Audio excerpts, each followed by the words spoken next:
Hi, everyone. I'm Sam Wilson Jr., and this is the Black Soul Music Experience Podcast, the music podcast on where I interview singers and musicians from genres of black music: gospel, jazz, blues, old school classic soul, old school hip hop, today's hip hop and R&B, Caribbean, Latin, Afrobeat, Afro-Latina, blue-eyed soul, disco, go-go, line dances, and the Lost 45s. So come with me as I take you on to a trip to the destination genre of black music right now on the Black Soul Music Experience Podcast.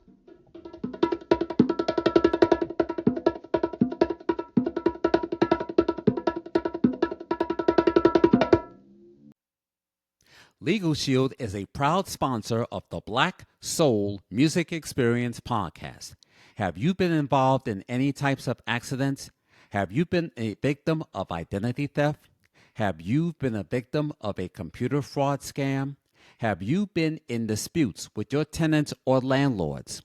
If your loved one dies and they didn't write up a will for you or for your family, or you and your spouse are filing for divorce, or if you need help by opening up your small business, give Legal Shield a try. Visit their website at LegalShield.com and tell them you heard it here on the Black Soul Music Experience Podcast. Do it today. You'll be glad you did. Welcome to the Black Soul Music Experience. I'm Sam Wilson Jr., and I have a special guest on my show. And this lady that I'm about to introduce is the one who does the voiceovers at WRKS FM 98.7 KISS FM in the NYC. And she has been in the radio and TV industry for decades. And I'm going to be asking her what she's doing today. So please help me welcome to the Black Soul Music Experience Podcast, ladies and gentlemen, the lady behind that voice of 98.7 KISS FM, and her name is Venus Crute. Wow. Hi, Venus. How are you? Hey, you got that crute part right.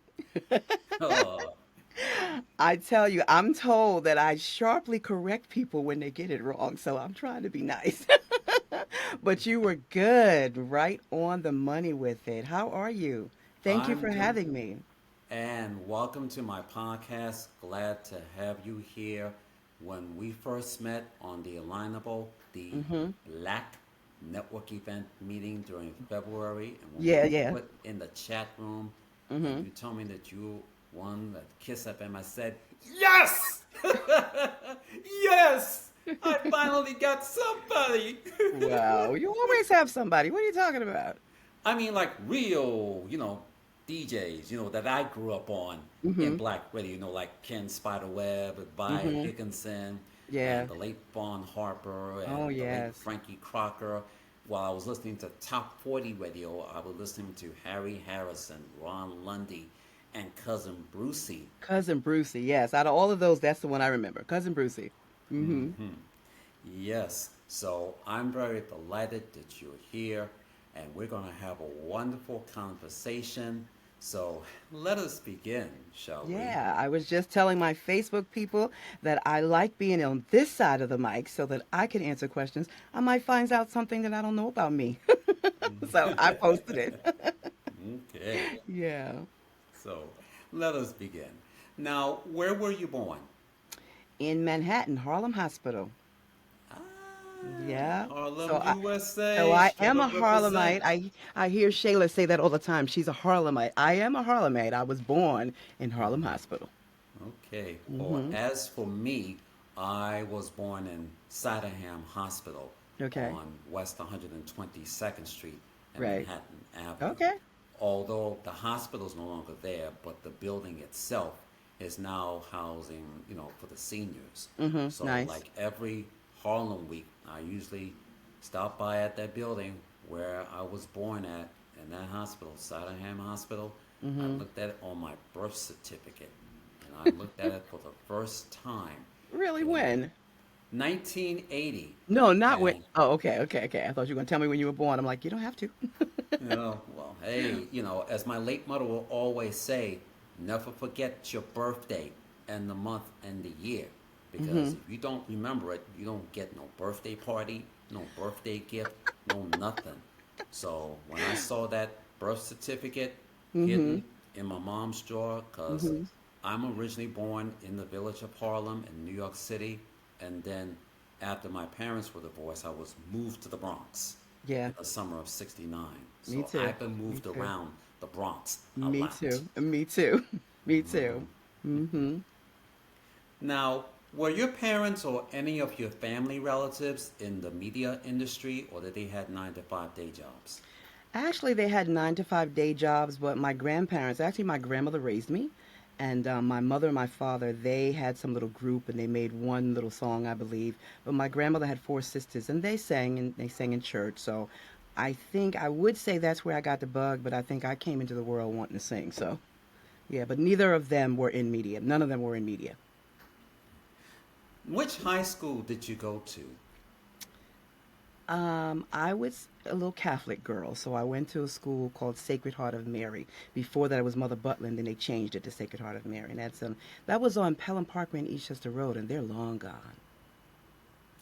Yes, that I Hmm. remember because I used to live in that area, Hmm. Pelham Parkway South and Hmm. Eastchester Road. I lived Yeah. on Rylander Avenue Hmm. between Eastchester Road and Stillwell Avenue. I have Hmm. lived on 1545 Rylander Avenue from March 8th, 1975 until August 28th of 1980. Hmm.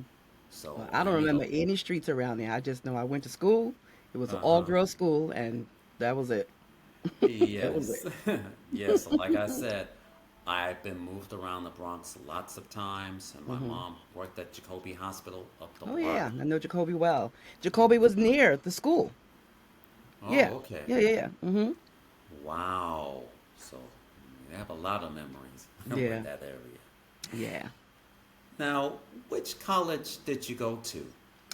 I actually went to Lincoln University in Pennsylvania. I stayed there for 6 months. I don't know whether it was because I was homesick or boyfriend sick or whatever, but I should have stayed there. But anyway, I left and I came back home, and about a year later, I went to Fashion Institute of Technology down on 27th Street. Okay. Yeah. And what was your major in college? Well, first it was buying and merchandising. Excuse me. First it was buying and merchandising because I wanted to design, but I can't draw. I can drape, I can sew, but I can't draw. And they said, oh, all you have to do is drape and pin. But when you walk the halls, you see all of these great designs. And they teach you how to draw, but not like that. So I switched to buying and merchandising. I got an associate's in that. And then I changed to communications and marketing. And I have a bachelor's in that. Now, who did you want it to be when you grow up? Okay. So, like I said, I came out singing, right? Excuse me. I came out wanting to sing. So, all I ever wanted to do was act, model, and sing. So, in high school, we would all get together. There's people who sang, would all get together by the gym if we were practicing for plays or whatever. And we'd sing different songs. And one of my favorite songs was Hey Big Spender. Don't ask me why. Very theatrical. And there was these steps by the gym, and we all would sing. And I remember when I would sing that song, I would slide down the banister and end on spend a little time with me. So very dramatic, but yeah. So I always wanted to act, model, and sing. Radio Now, was not there. oh, Radio was not okay. there at all. Radio was not there at all. And speaking of that, how old were you when you started announcing? Did you did it at college radio or any day job? Actually, at Lincoln University, they had a great college radio, but no, I didn't touch radio, believe it or not, until way after I got out of college, long after I was working, married, and had a son. And I used to program telephone systems. And because of that, I would have to do the voice when you program it, for all the businesses. I worked for Macy's on 34th Street, and so you had to program that. And one day, I was a manager in a telecom department, and the guy came in who was a voiceover person, and he came in to read the script of the Thanksgiving Day parade, which they still have to this day. And I had to sign his check. And when I saw that check and saw how much he got, just to say the parade goes down this street and Mickey's going to show up this time, and I said I could do that. He said, yes, you can. So from then on, I started taking classes. I took a class at something called the Annex. I don't know if that still exists. There was these magazines and this or newspapers, little pamphlets in little machines on the side of the road, and in there was a book for the Annex, and they had all kinds of classes. One was on voiceover, so I took that, and it led me to different classes. So by the time I got to KISS, I was already a voice actor. And I went there because I thought you could get higher paying jobs doing voiceover on the radio. No, that's not the case. And I'm probably telling radio secrets. But they can pull Miss So and so from the back office and say, come read this. So that bursted my bubble a little bit. But the first commercial that I did there, I had gone back to meet the salespeople because the GM said, go meet the salespeople because then they'll try to pick you for the clients. And if the client picks you, then you get paid. If you're just reading it, you don't get paid. So I was standing there talking to them, and what the commercial that I had done was playing. And they said, is that you? And I said, yeah. They said, oh, you sound very professional. We thought it came from the office, meaning they thought it came from an agency, they said. And I said, yeah, because I'm a voice actor. I am a trained voice actor. I came to radio on an internship thinking that I could get more money radio. And then I loved it. And it was like, oh my God, because I was there with people that I had listened to. So I admired them and they were my idols. And I'm like, oh, this is great. I'm here with these people. So that's actually how I got to KISS. I got there on an internship. And it was a blessing because the company that I was interning with, they they say, give us 10 or 12 radio stations and we'll pick one and send you there. So KISS was one of the radio stations that was on my list. And when they said, okay, we're going to put you at KISS FM, I said, huh? They said, you don't want to go there? I said, oh, no, no, no. I want to go there. Of course I want to go there. It's the number one station in the number one market. Yes, I want to go there. So that's how I got to KISS. So it wasn't this lifelong dream that I wanted to be a radio announcer. But once I got there, that bug gets in you. And you see there's a lot of people who are on TV or singers who have radio shows. That bug gets you, and that's it. That's all she wrote. Yes, that is true. Hmm. Was being an announcer your calling? No, my calling was to act and sing. And I did some of that as well. I started my own band as I got older when I stopped working for corporate America because I worked at corporate America for a very long time and I kept getting outsourced. And each time I got outsourced, and I always did businesses on the side as well because I became a single mother, raising my son. So I did businesses on the side in addition to my corporate jobs. And voiceover was in between there.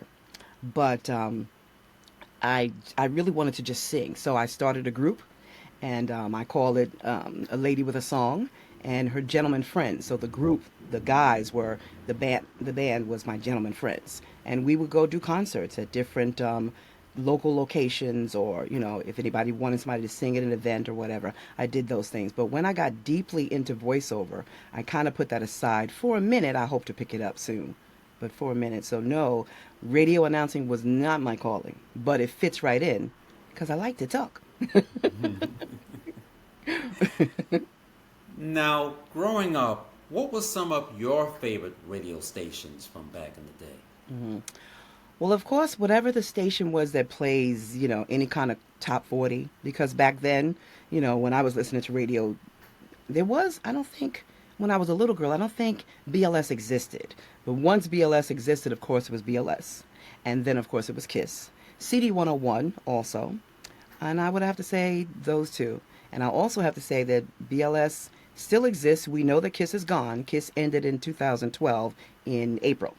And so they're gone and they're sorely missed. I mean, people still think about KISS, and if you mention KISS, people still get excited. So if you ask me, I'll have to say it's the best radio station. Not because I was there. It was the best before I got there, but. Hmm.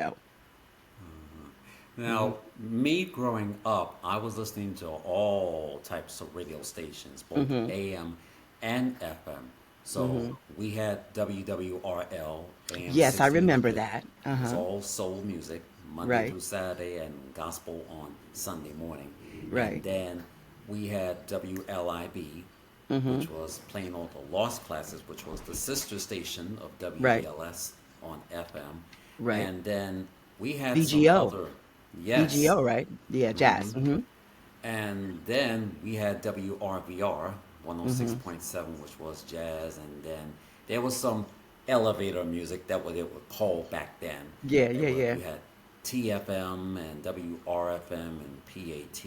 Mm-hmm. So we know it was beautiful music, but that then it was known as elevator music, or we call it like appointment music. So when you get to your Yeah. doctor's office, they will be That's what you're gonna playing those hear. stations. Yeah, Hmm. yeah, yeah. Mm-hmm. And also WABC Music Radio 77, Mm-hmm. where they had Harry Harrison, Ron Lundy, and Cousin Brucey and Chuck Leonard, and WNBC had Joe McCoy and Walt Love. Cousin Mm-hmm. Brucey was on ABC, then he moved to NBC, Mm-hmm. and then some of the other stations. I remember 98.7 WOR, because me growing up, you had those TV, radio, and records. Mm-hmm. So you had CBS TV and CBS AM and FM. Mm-hmm. Same thing with NBC Channel 4 and NBC AM and FM, which later changed to WYNY. So you And listen to a lot of radio.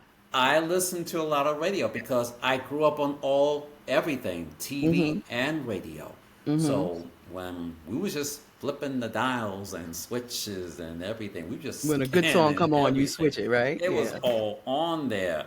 But the only station I don't listen to is country music, and that was You know, WHN. if Never. you read my bio, Hmm. one of my bios somewhere out there, it'll say even a little bit of country. I like some country folks too. I like Winona Judd. I can't think of them off the top of my head, but there's at least four or five country artists that I like. Because country to me, when you see them performing, they don't dress scantily. It's all in the music. And I've always been into love my whole life, so they sing a lot of love songs, or their songs have a lot of meaning on relationship or about relationships. And I just love that about them. They don't change who they are for the public. They are who they are. They dress like they want to dress. They sing what they want to sing. And they sing meaningful songs. And I think that when you dress scantily, it takes away from your voice. We don't need to look at your stuff hanging all out. We need to hear your music. And so I think that's one reason why I like them. Hmm. Yes. Now, growing up, who was some of your radio DJ personalities? Of course, Shayla. Of course, Far Higginson. Um, of course, Frankie Crocker. And this guy that I love, he moved to an island, and I can't remember what his name is, but I'm bad with names. I love faces. I'll remember your face forever. Names I forget. But of course, I listened to, as a young adult, growing up, raising my son, and whatever, I listened to BLS and Kids, basically. Deborah Rath, of course. She gave me my shot on CD 101 when I first got on the air. Because, Emmis, CD 101, Hot 97, and Kiss FM were all owned by Emmis. All in the same building. Like, you come out of one, you go into another. So the only ones I didn't hang out in was Hot 97. Because I like hip hop that was back in the 80s, when it first started. Hip hop today, I can't handle. Some of it I can't hear. I can't understand the words, rather. So the stuff back there, I like that. I like, the beat and everything. I love those things. So those were cool. And of course, we got Uncle Red. We got DJ Pleasure, who's one of my favorite. We got DJ Qua, of course. Um, and Chuck Chillout.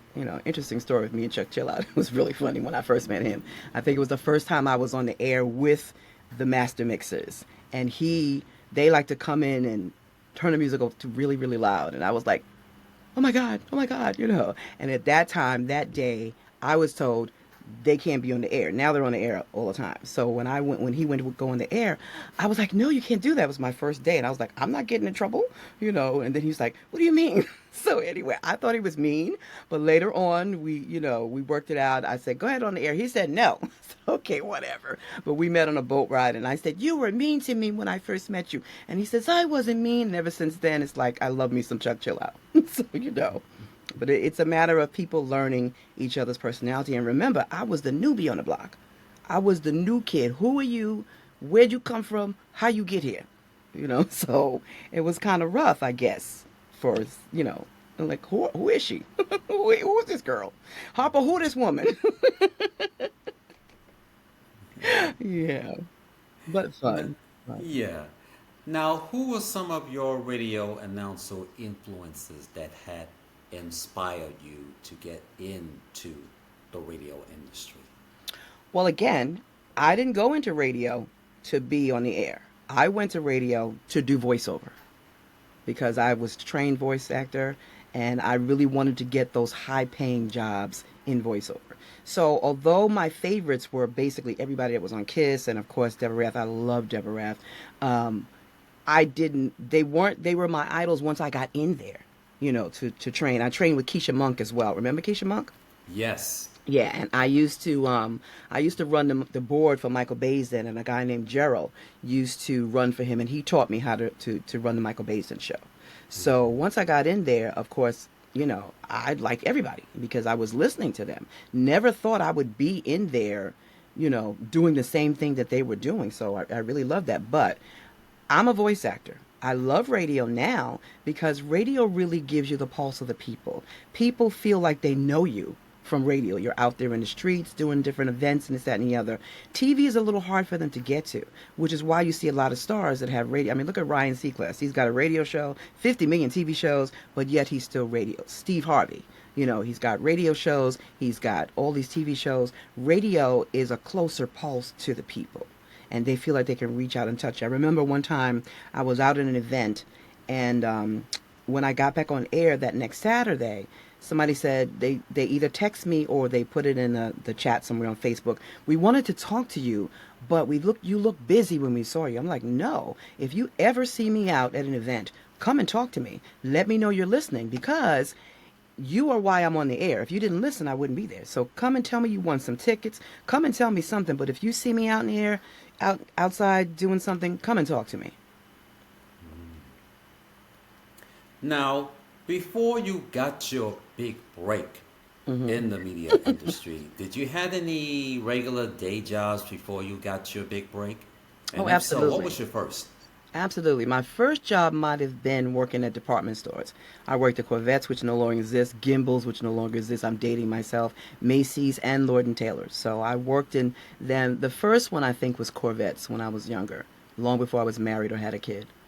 And then Gimbals, which was down on 34th Street. I think both of them were there at that time. Yeah. And Yes. then I did a lot of corporate jobs after that. I programmed telephone systems, voicemail systems, putting them in, taking one phone system out of one company, putting it in another company, which again helped me with voiceover.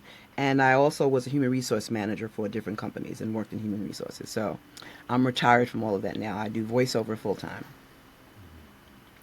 Now, what was some of your memories at 98.7 Kiss FM? I remember looking at that billboard ad on the bus stop, or With should I Shayla say the Lane across the bus. Wake Up Club. Yeah. But before Yes. that, from its inception, when I looked at that ad in front of the bus, I was Hmm. like, 98.7 Kiss FM. What's that? The logo, the lips and Hmm. everything. I mean, what was this? Did This you is have a Kiss something. card? I still have a Kiss card. No, I haven't. No. But I have been listening to it, like, from its inception, but not Hmm. everything. Because I Right. remember back then you had the battle of the radio stations. You Hmm. had Kiss FM, you had WBLS, and you Hmm. had 92 KTU. Yes. So that was the battle of those radio stations Hmm. back in the 80s. And then by the 90s, that was BLS and Hot 97 and Kiss. Hmm. BLS, Kiss, Hot 97. And that was Hmm. them Yep. Then back in that the was it. That 90s. was it. That was it. Hmm. Well, when they say that BLS and Kiss merged, of course they only merged for that one night. We were simultaneously broadcasting on both stations at one night, and then Emmis brought BLS because BLS was going bankrupt. Emmis brought BLS, and Kiss went away. And lots of times, people still think, like I had people telling me or coming to me saying, hey, you're on BLS. I'm like, no, I'm on KISS. And even when I wasn't on the station anymore, they go, hey, you're on BLS. I'm like, no, I'm not there at all. So I am going to stick with my ride or die KISS. BLS was good till KISS came along. And now it's BLS. They're the sole survivors. And. Yes. Now, how long have you stayed at 98.7 Kiss FM before it was sold to Emmis Broadcasting? I was at KISS for 8 years. I started out as an intern. I rose from the intern position to doing board ops for everybody around the clock, as well as CD 101. Then I started doing commercials. And then I got a show. I ran the Randy, what's his name? Randy and Keisha were doing a countdown show, so on Saturday mornings at 6 to 10. So I ran the boards for that. That was like a voice track show. They weren't there. You think they were there. And a good thing about a voice talent is if you voice track, a lot of shows are voice track and the public doesn't know because you do it so well that people think you're there and you're not. And then you have to act like, stuff is going on that particular day or the day before and you're not really there. So after that, then they gave me a show from 9 to 12 on Saturday mornings where I was a personality. And then I started being the voice of the station. So anytime you heard, and that's imaging, so anytime you heard the voice in between the commercials, the voice in between the songs, saying 98.7 Kiss FM, the best variety of old school and today's R&B, that was me. Through everybody's show, Monday through Friday. Monday, the whole week, the whole 7 days of the week. So I imaged the whole station. It was me and another guy, Mitch Faulkner, who's God rest his soul, he's passed now. But it was like we were the husband and wife voices of Kiss FM. And so when that went away, then they took me off Saturday mornings and they put me on Monday through Friday from 6 to 10, well, from midnight to 5 a.m. in the morning. And that was voice track, so I wasn't there.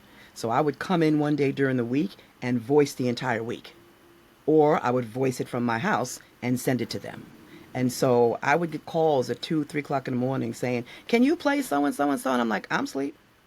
For those who had my telephone number, mostly with my relatives, can you play so-and-so? And so, no, I'm asleep while you calling me. But they didn't know.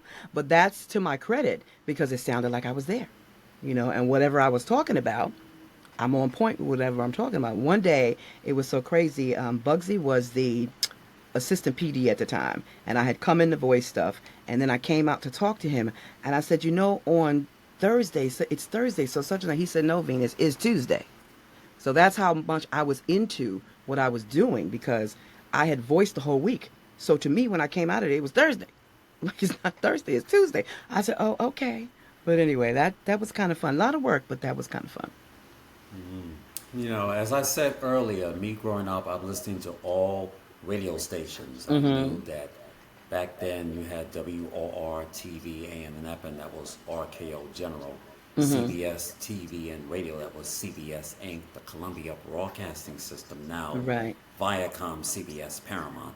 And then NBC TV and radio, that was all NBC, the parent company of RCA. And then ABC TV and radio was all ABC. But then during the Reagan and Bush years, you had all these corporate companies selling to everything. So the 80s was known as the me decade. So now you've seen everything has been sold to different companies. Yeah. So now I see ABC was sold to Capital Cities, and then NBC was sold to GE, General Electric, and then CBS was sold to Mr. Lawrence Tisch, who was the CEO of Lowe's Hotels and Movie Houses. Lowe's ORPM, Lowe's State, and Lowe's Paradise, those movie houses. And then when Fox came along in 1986, I was coming home from choir rehearsal and I said, hey, what happened to Fox? What happened to Channel 5? It used to be WNEW TV. Now it's WNYW. Now I Listen. see the Fox logo. I was Yeah. like, what's going on here? It's like everything's been selling up and everything TV was sold to corporate companies, and then radio was sold to other divisions, Yeah. and then records was sold to other major record companies, and then you see this motion picture studio Fox buy a TV station, and then by the following year, now we see that Universal Studios have bought Channel 9, but didn't stay that long for a while because Channel 9 has been going through a lot of changes. First, it was RKO, then it was sold to MCA Universal Studios, and then it was sold to another local media thing, You can and write a then book on the history of radio. You really can. yes, I You really know. can. I got into the game, so I tried to Hmm. figure out, who Who did does what and what? why, Yeah, I and was at a corporate job and I got a call when CD 101 was flipping to the new and to the sports station, and they're calling me like, Venus, what's going on CD 1? I said, I don't know, I'm not there. I'm at my corporate job, because then I was still doing both. But yeah, they buy and sell, and radio is a different world now too. It's a different world. A lot of the things that they were doing back then, or a lot of things that I hear now, certain things we couldn't have gotten away with that you hear now. And it's just very different. And it's a different world because people are now doing podcasts, or they're starting their own independent things on YouTube. So it's a whole different world. It's not nothing like it was back in the day at all. yeah. So like I said, things have been changing with media. Hmm. Everything is now corporate. It's not the same as it was Not at all. back then. And Not as at I all. said earlier, as a Hmm. former Viacom CBS Paramount employee, there have Hmm. been changes. I've seen mergers. Yeah. I've been down in the mid 90s when it was sold to Westinghouse. And then I Hmm. said, time to get a second job. And Yeah. that's when I have worked at WVOX AM Hmm. 1460 back in the mid 90s when its sister station, 93.5 FM WRTN, was going classic soul in today's R&B. And one of Hmm. my former CBS co-workers in the mail would say like, hey, WRTN's going R&B. I said, R&B? I said, get out of here.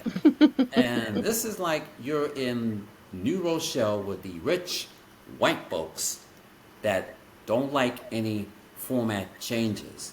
They Hmm. like to keep things the way The things same. are The way for things are, them. exactly. And everything was changing. So when I was there, I was at WVOX.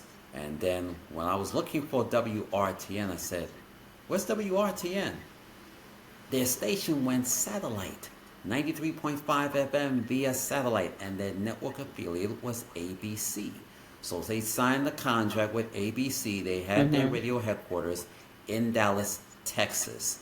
So that's where we had to do the radio commercials for them. Hmm. And during the weekends, I was doing block airtime. I was the technical director for the Caribbean programs Hmm. and the Indo program. So I have to give them the commercials that needs to be aired at the top of the hour before the legal ID. And then Hmm. after that's done, they all checked it off. We leave that in the office. So when the owner of the station and at network sales, they make sure everything was all checked in before they send it down to Dallas, Texas. So Hmm. that was kind of a shock to me when I went there in Mergers and 1994, acquisitions Christmas will Eve. do it.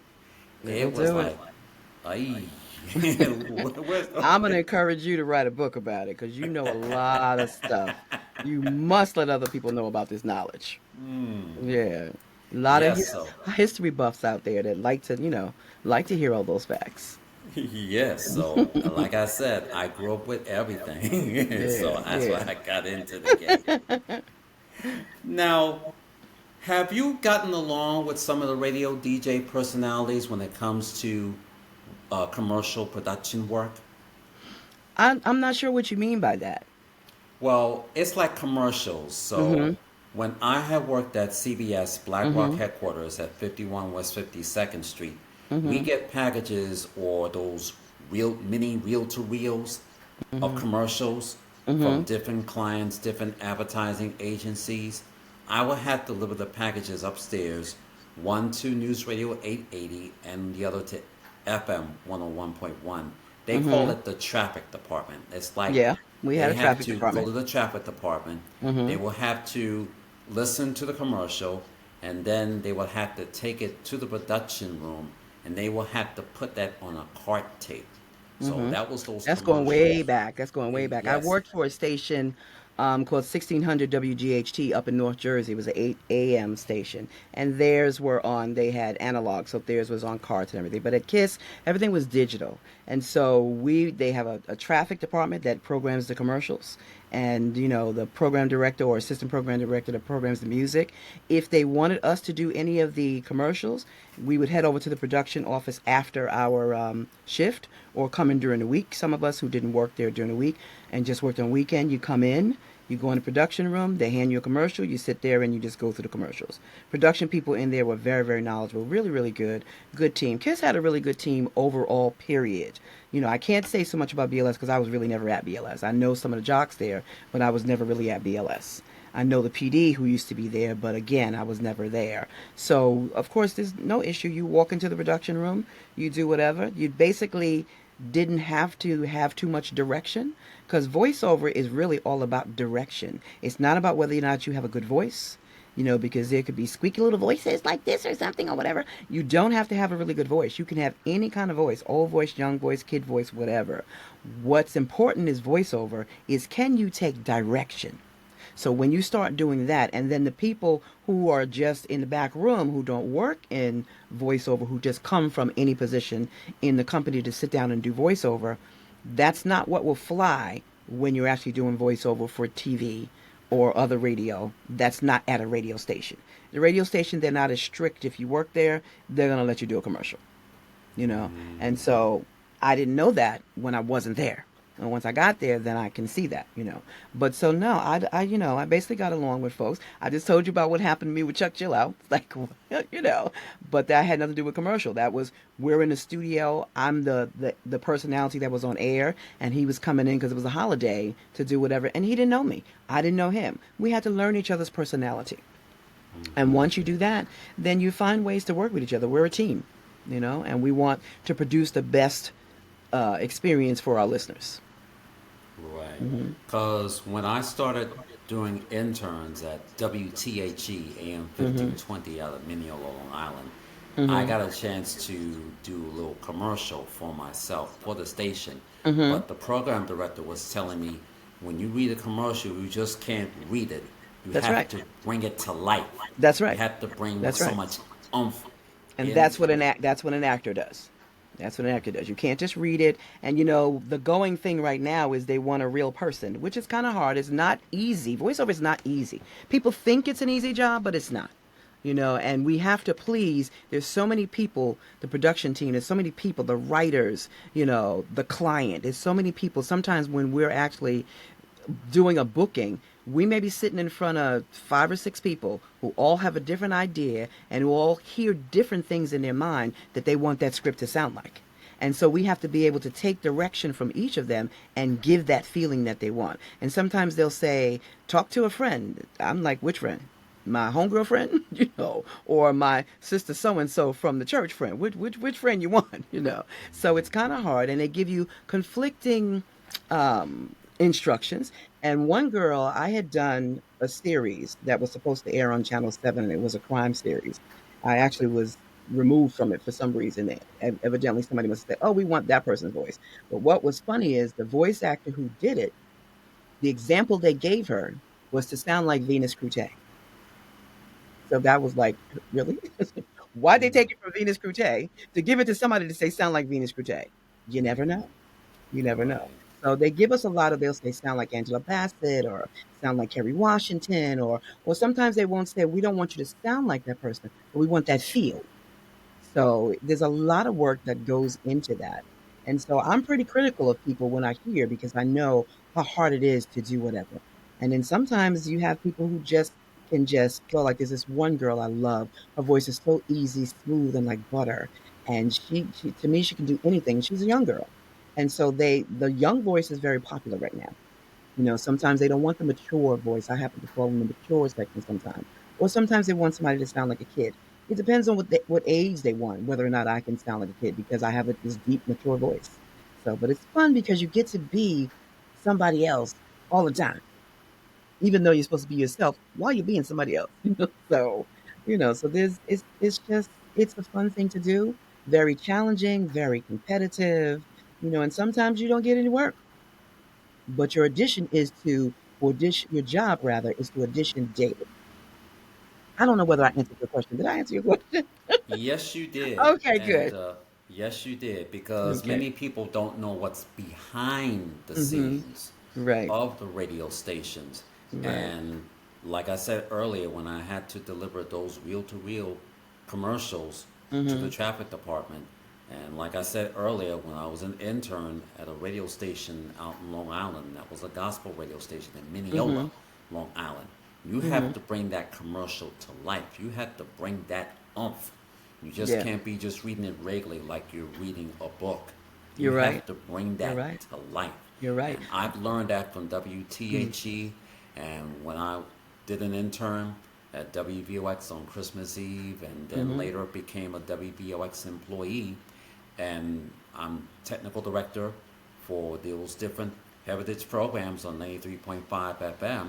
I would read those commercials, but I bring that commercial to life. But let me just Or add this for those who may be listening and want some inside information, like you say. When you're practicing, you do read, and so you read it a number of times. So when you get your script, or even if you're practicing because you want to get in that field, you want to read over and over again, over and over right, again, because you don't have to commit it to memory, but you have to begin to do the motions. We use our hands a lot, even if we don't need them. You do the right. motions to bring the voice, to make the voice sound like it needs to sound to bring that copy to life. So there is a lot of reading, but when you're delivering it for production, for broadcast rather, you don't want to sound like you're reading. You want to sound like now, like I'm talking to you. Right. Hmm. Now, how many commercials have you done like every day for like different sponsors Now, that's twofold. Are you talking about at the radio or are you talking about for my at the show, radio? things that I do now? I couldn't Yes. tell you. I couldn't tell you. It's too many to tell, too many to talk about. I'd never even thought about it. You just go in, you shoot it out, and you go home. So I couldn't really tell you, but I would say thousands. Throughout my career. Hmm. Okay. Now that 98.7 Kiss FM is long gone in 2012, Hmm. what is Venus Crute doing now? Funny you should ask. When Kiss went away, I learned so much, and I had that radio bug. So I started my own radio station. Well, not station. I started another show down in South Jersey on a bartered radio FM AM station, and it was called the R&B Bistro. And I did that, I think, for about, I think, only 8 months, because I was coming from Kiss FM with a reputation, and they were an analog station, AM, way down South Jersey. I bartered time, meaning I paid for the time. I wrote, produced, directed, and voiced some commercials, or I had other people voice the commercials for my show, but their equipment wasn't working, and sometimes the board ops didn't know what to do. And because I have to say, because I had a reputation, I left there. And that was about 8 months. And then I ran into someone and told me about a networking meeting, and it was about different things people were doing. And there I found out that you can have your own TV show. So I started, changed the R&B show's name just a little bit. And so now I have an independent TV show, and it's called the R&B Show Up Close and Personal. I started out just interviewing stars or just playing music of people who were not getting a lot of attention, really good singers who weren't, on the air or who didn't have a record deal. I started interviewing them first. And I did gospel, jazz, and R&B because those are my favorite music genres. And then if there's an issue that I want to talk about, like job fairs, or I don't like politics, but job fairs, or health conditions, or financial conditions, I do a segment from the show that's called Stop the Music. And I talk about those things because to me, music is a way of life. You can remember anything that happened to you, and you can remember a song. Your mom died, your kid was born, you got married, you lost your love. There's a song about it. Wrote a song about it. One here it goes. So what I'm doing now is this show, as well as any voiceover jobs that I get. So it's called the R&B Bistro, Up Close and Personal with Venus. And the R&B is not just rhythm and blues; it's real business because I talk about real business as well. And since people kept saying, "Do you have a podcast?" before podcast became pretty famous, I said, "No, I have a TV show." But since you want it to be a podcast, it's now a podcast as well. So there's no reason why anybody can't get this show. Once it finishes airing on the local cable stations, it goes to YouTube and it goes to podcast first because I just take the audio and drop it there. Sometimes I put them on my Facebook page. So this show is available worldwide, nationwide, really. Hmm. Yes. Now, you did share with our audience about what your show is all about. I did Hmm. get a chance to check out a couple of your episodes on Okay. YouTube, and I Okay. see you had different guests. You mentioned not Hmm. just only music, but those are in the business, Hmm. especially black business, Hmm. as you don't see that much black businesses Hmm. around, whether it's, either some store or department store or anything. Listen, there's two ways you can come on the show. You either come on the show because you're an artist in any genre, or you come on the show because you're a business owner who wants to promote your business, which means you're sponsoring the show. And I have different sponsorship packages. Some include interviews, some don't. And then there are different packages which are not listed on the website. The show has its own website. That if you just want to sponsor the podcast, that's a whole different thing. It's less costly than it is to sponsor the actual show. But I believe in giving small businesses a chance because not everybody, when it was a radio show, the way I got this one woman who was a top voice actress back then, she runs a lot of organizations and conferences. I needed somebody to go to New York, pick her up, and bring her down to South Jersey. So I talked to a limousine driver who had never advertised before. I told him what I could do for him. I wrote, produced, and directed and voiced his commercial. I asked him how much it would cost to go to New York, get that person, and bring her back here and then take her back home. And he told me, of course, what I was offering was a lot more than what I would have to pay for him. So, of course, he did it. And then I had a restaurant. I had like to have food in the green room for my guests. So I went to a restaurant and bartered with them. I need some food for my people. You give me this, I'm going to give you that. And that's what we did. In TV, it's a little different. The TV stations don't usually let you do that. But I find creative ways, like I said, packages, to promote their business. So I will promote large businesses. I will promote small businesses. It's up to you on what package you want to do. Wow. I wanted to get back to my thing for a minute. When Sure. I was at WBOX, Mm-hmm. first I started out trying to find block airtime in Mm-hmm. order to buy, 30 minutes Right. up at the station. And this Mm-hmm. was November 1992. When Mm-hmm. I went back to WBOX, to buy block airtime, Mm-hmm. and then I would do like a 30-minute show. But the hardest part was looking for sponsors. Mm-hmm. And that radio station in New Rochelle, New York was 500 watts.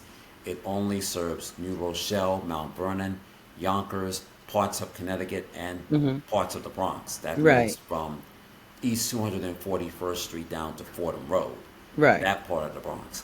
And sponsors were hard to find, especially They are. if your radio station doesn't reach that area, like Correct. 500 watts. Mm-hmm. And, I had to step back for a while Mm-hmm. and, just tune into the station. And back in 1994, if I had my own show, I was listening to the show called Dream Sounds on Mm-hmm. WVOX.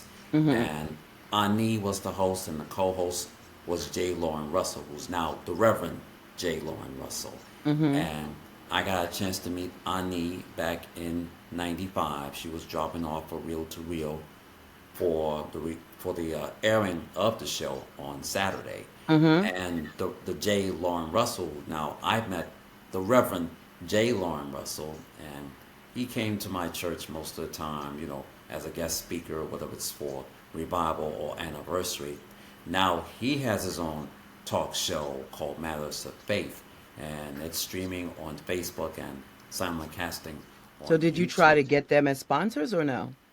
I tried to get sponsors, Mm-hmm. but it didn't work. And then when I was still at CBS, when they introduced the People Development Program from our then CEO Bob Vasquez, I was Mm-hmm. in the office with my supervisor and my coworker that we loaned over to Showtime. So we was in the meeting on Monday, August 2nd, and we was scratching our heads saying, "What's with this People Development Program?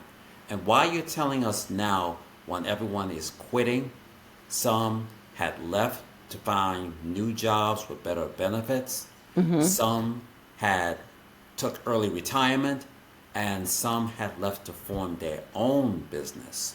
So while I was waiting for a DJ gig, which I've been doing from 2012, by the time during the pandemic had started, and then I came back post pandemic of 2023. Podcast was on the list. And then my supervisor had said, you have a voice for it, you should sign up. So then, after I left the meeting, I got a text from my paternal cousin, whom I haven't met yet, and he's in the music business. And he said to me, you should do a music podcast. So Okay, so that's that's how your show when got started. that's how my show got Mm-hmm. started. I pitched an idea and I named it Mm-hmm. the Black Soul Music Experience Podcast, established since October 2021. That's my Mm-hmm. birthday month. So Okay. I said I started off with a pilot episode. You know, I was asking my cousin and to hook me up with his aunt, who's a Mm-hmm. manager, and I said, "Yo, cuz, what's the holdup? I should have had me my first guest for my podcast." So So while I'm other waiting, people pick your guests. You're not picking your own guests. when I first started it out, I was playing music for the first two seasons. I Mm-hmm. was music and talking, and I Mm-hmm. reached out to my other CBS coworker who's a producer for news. I asked her, what product do you use? She said Spotify. Mm-hmm. Okay, let's do the podcast on Spotify. I was doing two seasons of music and talking, and then when Spotify found out at the almost ending of season two, they said, you're playing too much music. Your job was to talk. And I said to myself, Really? yep. I said, there goes my fun. I said, yo, cuz, Wow. where are you? And Wow. everything. So then I had to start reaching out to some of my former CBS co-workers, including Mm-hmm. one that worked in the photo department, and I didn't know that she was a singer back then. I looked at YouTube. I said, "Oh, I So didn't know that Kent, she was a singer." did you ask her to come on the show? Yes, I did. I Mm-hmm. interviewed her for season three Okay. audio podcast, and it worked. Mm-hmm. And then I started reaching out to another CBS co-worker. He was a sports reporter for News Radio 880, and then he left, and then he was at ESPN 98.7, and Mm-hmm. then MSG, and then he shipped gears to WBGO FM. He was playing jazz. So I interviewed him too. Mm-hmm. So I still keep in touch with some of my CBS folks. And that's important too. So you don't burn bridges, you keep in touch with people because you never know. It's a small world, it's a large world, but it's a small world. And we're all separated by 6 degrees of separation. So you're going to go somewhere where somebody knows somebody that you know, you know? So you just keep looking for contacts. And if you just keep bringing contact that people are interested in, there you can get the sponsors, you know? And if you get more reach, because, this is not like the 500-watt whatever podcast anybody can get anywhere. And so that's your driving point when you're trying to get sponsors. That's why I say this show is national. You can listen to this show, either the podcast or the YouTube, World Wide Web, so you can hear it anywhere. So you can advertise, long as that advertisement includes, well, this is located in such and such a place. You know, it's near you. So, anyway, so it's not easy. I don't want to say it's easy. It's not easy. It takes a lot of convincing, but that's the marketing that you really have to do. And people have to know about it. If they don't know about it, then they don't know to listen. And podcast is such the rage now. And people keep asking me, but podcast usually, when it started, it was just audio. But my theory is that because people really want TV shows, and they may not have access to do that, they film it. So now it's audio and video. But podcast is audio. But Yeah. the best thing about it is you can be in the gym listening to it. You can be in a supermarket listening to it. You can be walking down the street, on your daily walks that you probably should have that I try to do, but not all the time. You can listen to a podcast. That way you're not watching anything. So that's the beauty of a podcast. So that's one reason why I like it. But it wasn't what I started out to do. Because I want my show to go national TV and national cable. So that's what I've been working for. It's 9 years old this coming September, and it's all independent. So I'm just going to keep pushing because God gave me certain talents. They all involve me talking, and I use them whatever way I can to bless and bring joy into other people's lives. And, people talk to me when I used to work in the city on the train. While we're waiting for the train, they would just come and talk to me. If I'm in the supermarket, people will come up to me and ask me my advice on what they're wearing. And sometimes I don't feel like talking, to be honest with you. But I'm like, is there something across here that said, talk to me? I'm going to listen, So I do. And if I'm with a friend, she'll say, do you know them? Like, nope. They started talking to me. I can talk, and I'm a night owl, so I'll stay up all night. If I stop talking, I'm going to go to sleep. So, if I'm talking, we gonna talk. But once I stop talking, if I'm really tired, I'm going to sleep. And even in my dreams, I'm talking. I wrote a book, a poem book, because I was thinking of things in my sleep. And I said in my sleep, I hope I remember this when I wake up. And I did. And it became a book that was published 2 years ago. So, it's called Shades of Love, The Journey of Emotions. And it's 25 poems about love, the good, the bad, the ugly, and everything in between. So tell your listeners, pick it up. You can get it from Amazon. You can get it on my website. Or you can, if you have direct to me, which is my website, you can get it from me. It's cheaper than Amazon. Anyway, Yes, and we're going to yeah. talk about that later on, Mm-hmm. before we close out. Because, as I said, me growing up, when I tried to buy block airtime, it wasn't easy. Mm-hmm. And doing this podcast, sponsorship ain't easy either. No. And I was reaching out to a couple of stores that I go to. When I buy DJ equipment, I was Mm-hmm. asking them, "Can you be a sponsor on my show?" And they said they don't do sponsorship because people were recuperating from the pandemic and the Mm-hmm. riots. Yeah, but So that's over now. So try it again. yes, that's Mm-hmm. over now. Back then, Yeah. but still, we got a long way to go, Mm-hmm. as we Yeah. always say. We got a Mm-hmm. long way to go. We got a long way to go, but there are folks doing it, and lots of people that have their podcasts or whatever on YouTube.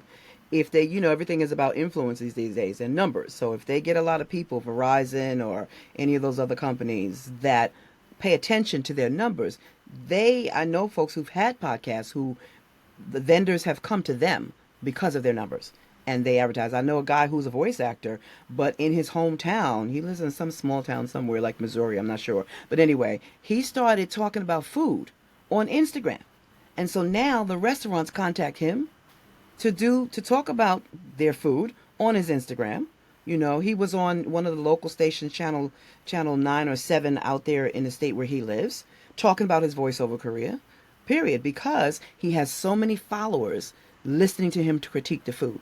So now he's getting paid to critique their food. So it's all about how many people can see you, and that's a shame because just because you can do that doesn't mean you know what you're talking about. It doesn't mean that you're that talented, but it's all about influences. It's all about how many eyes can you get to look at your product and listen to you.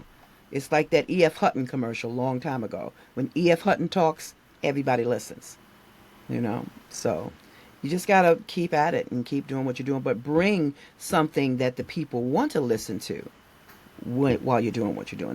That's the key, is to bring things, and that's why music, like I said, my theme song has music as the answer. Music is a way of life. However, in life sometimes things happen to you that stop that music. And so when you don't have a job and you're out there stressing, that may cause you to do things like commit suicide. So I did a show about it, and then my mom had dementia, and I wanted to know about that and placement for older people, and I'm getting up there. Hopefully I won't need to be placed anywhere.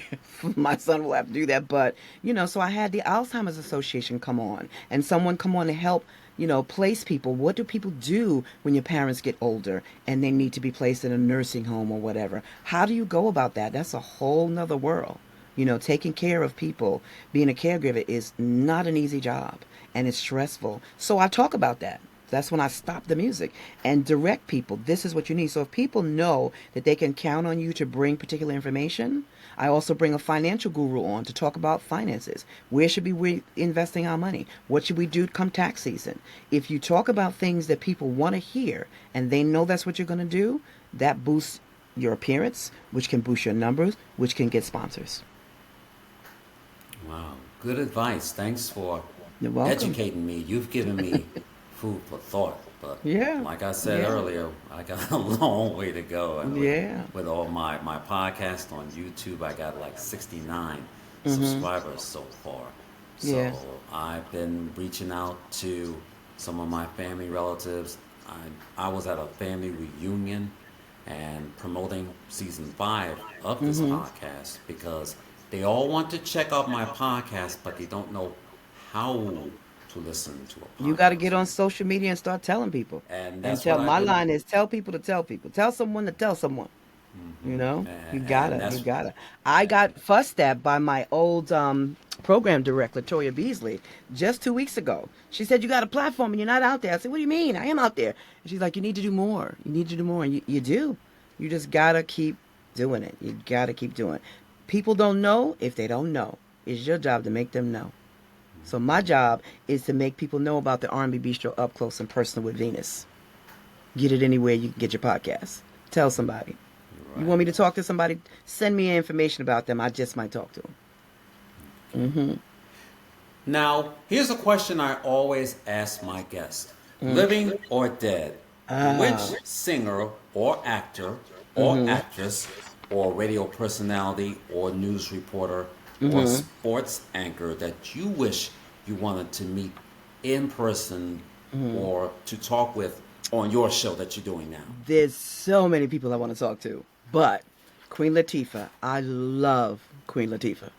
And so I almost had an opportunity to interview her because I knew her mother because she sang with a group of someone I had worked with. So, but I didn't get that opportunity yet, but I'm going to keep trying. Oprah Winfrey, of course. Phyllis Hyman, Patti LaBelle, Will Downing. I've been trying to get Will Downing for years, even when I was on Kiss. So if Will ever hears this, Will, all the other artists have told you you owe me an interview. So Will Downing, you owe me an interview. So there's a lot. There's a lot of people. A lot of people. Mm-hmm. Okay. Now, here on the Black Soul Music Experience podcast, I always ask my guests who are their favorite top 10 R&B artists of all time. Now, since I have you, Venus, Wait, yes, wait. Is it artists or songs? I thought it was songs. You mean it's artists? artists, you know, Listen. who was, but let me break it down for you so I Uh, can let the audience know. And I always okay. tell my Okay. guests. Here's how it works. We do it Mm-hmm. like a top 10 countdown, like the Mm-hmm. show America's Top 10 with the late Mm-hmm. Casey Kasem. We would start with the bottom five. Who was, the best artist, but didn't get any recognition? Phyllis Hyman, you just mentioned, Mm-hmm. although she was a good singer, but didn't get any recognition. Mm-hmm. And that's an example.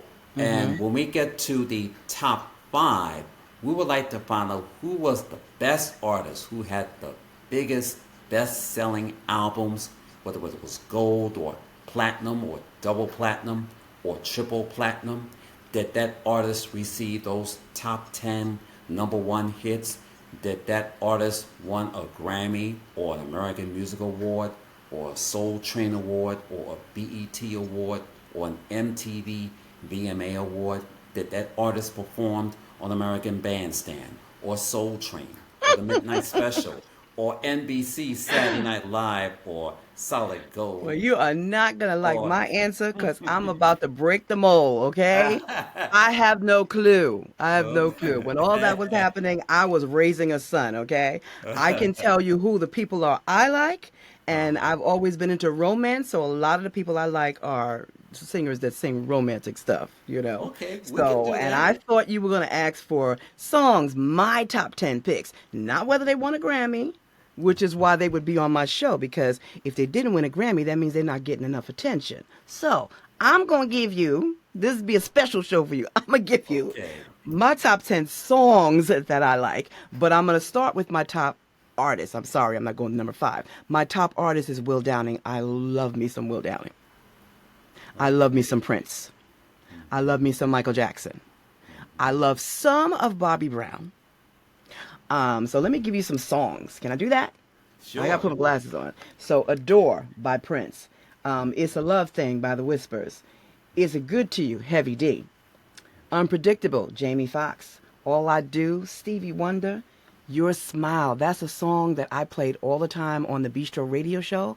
It's by Gerald Levert, and it was the flip side of something, which is what I love to do. Flip it over because sometimes that song is better on that side than any of the other songs. Before I Let Go, My Prerogative, Bobby Brown.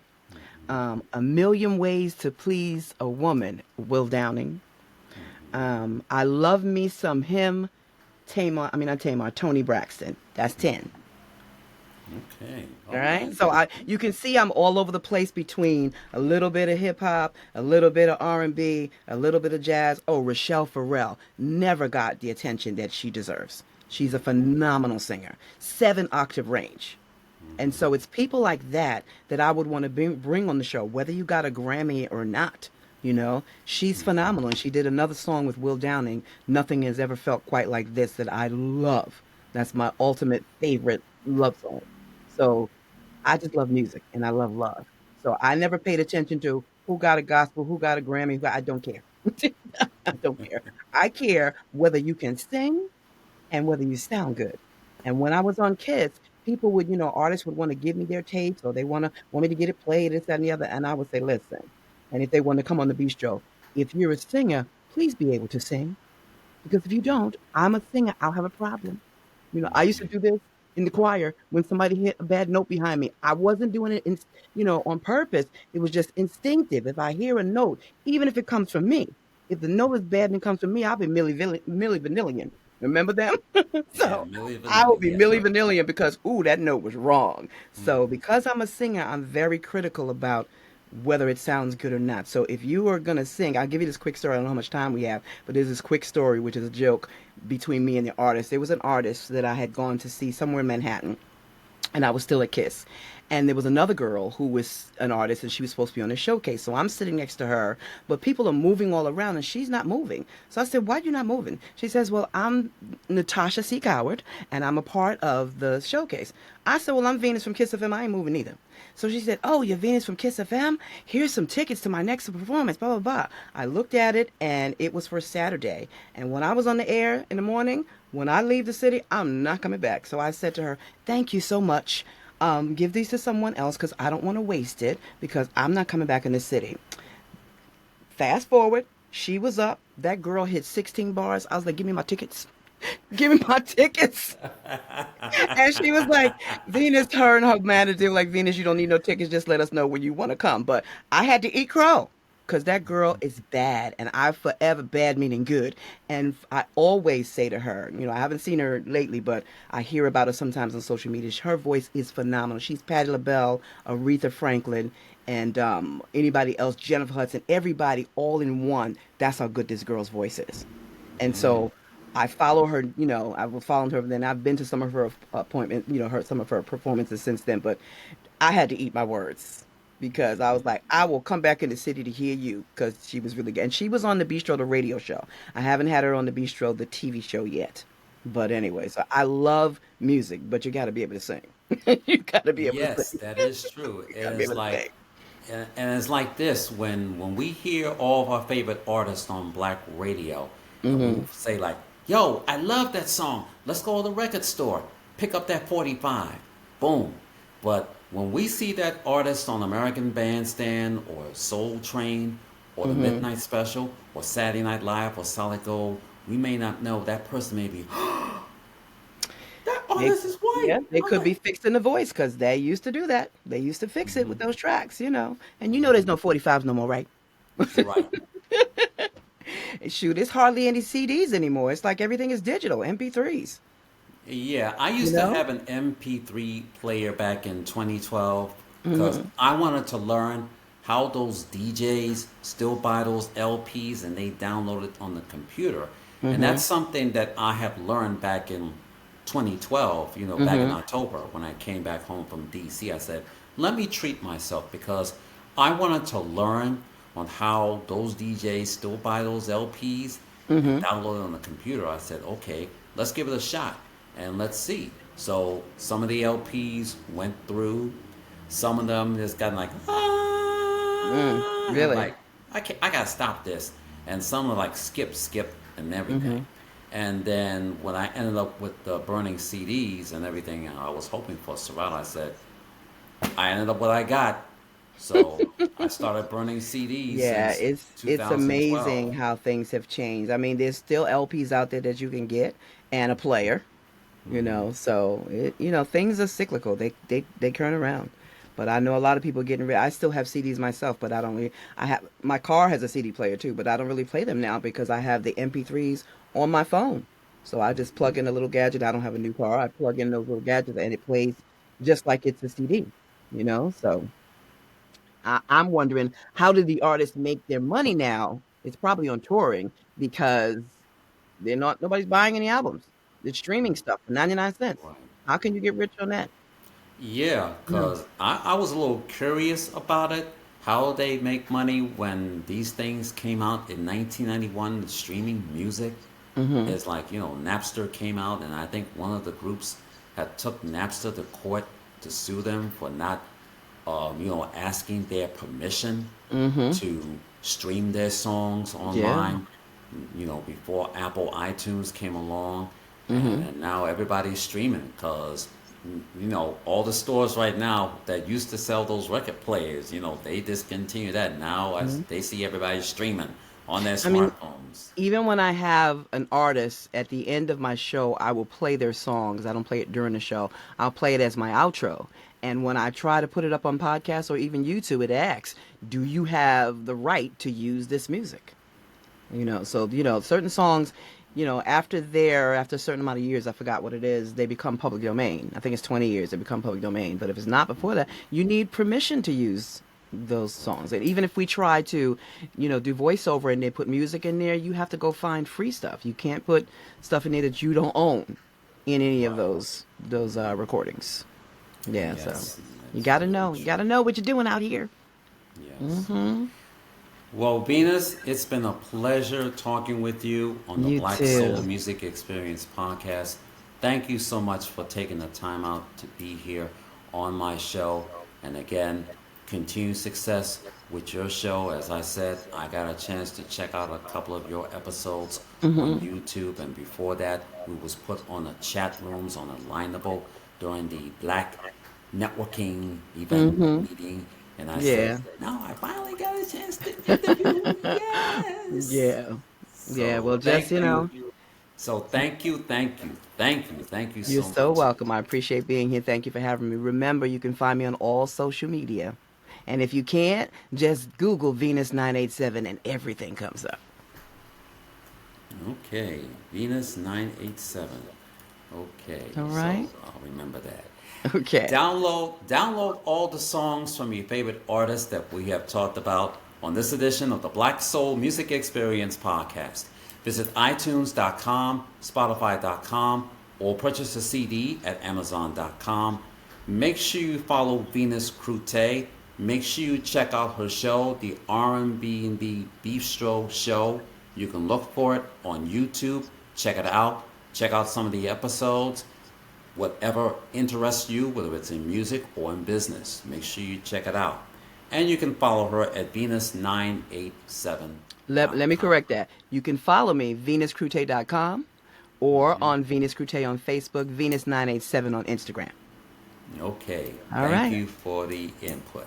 Thank And you. ladies and gentlemen, if you want to check out this episode, please subscribe by going to the link. The link is riverside.fm/studio/Samuel Wilson Jr.'s. Don't forget to add the S to the end, dash studio. And yes, I will be posting this episode on Facebook, LinkedIn, and Twitter. And if you have a hard time getting on to riverside.fm, then please become a member and subscribe to patreon.com/the Black Soul Music Experience podcast. Log on to Patreon, go to the homepage, put in your email and your password, and check out all of the shows that were done on Patreon. And go to the top page and type in the Black Soul Music Experience podcast, where you can check out all of my audio podcast episodes as well as the video podcast clips that you may have missed. And if you have a hard time getting on to patreon.com, then look for this episode. It'll be airing on YouTube. Go to the YouTube channel, go to youtube.com, go to the homepage, and type in the Black Soul Music Experience podcast. If you like this episode, if you love my podcast, please subscribe, please support, please give me a thumbs up, please leave a comment, and Give us thumbs please up. pass it on. Pass it Thank you on. for joining me as All I right. close out this edition of the Black Soul Music Experience. Well, that's about it for this edition of the Black Soul Music Experience podcast. I'm Sam Wilson Jr. Thank you for joining me, and please tune in next week for an all-new episode. The Black Soul Music Experience podcast is sponsored by the support of listeners and viewers like you. If you enjoyed this podcast, please subscribe by going to riverside.fm/studio/Samuel-Wilson Jr.'s-studio. And don't forget to check out my audio and video podcast episodes by becoming a member and subscribe to patreon.com/the Black Soul Music Experience Podcast. And also check out my video podcast episodes by subscribing to youtube.com/the Black Soul Music Experience Podcast. And please leave your comments, feedbacks, and replies by going to my Facebook homepage. Go to facebook.com/the Black Soul Music Experience Podcast. And you can also tweet me on X, aka Twitter, at Sam Wilson Jr. 66. As always, partying, remember this: reach for the top and your dreams will come true, and it can happen to you. From all of us, take care, God bless, thanks for tuning in, have a good week, and please be safe.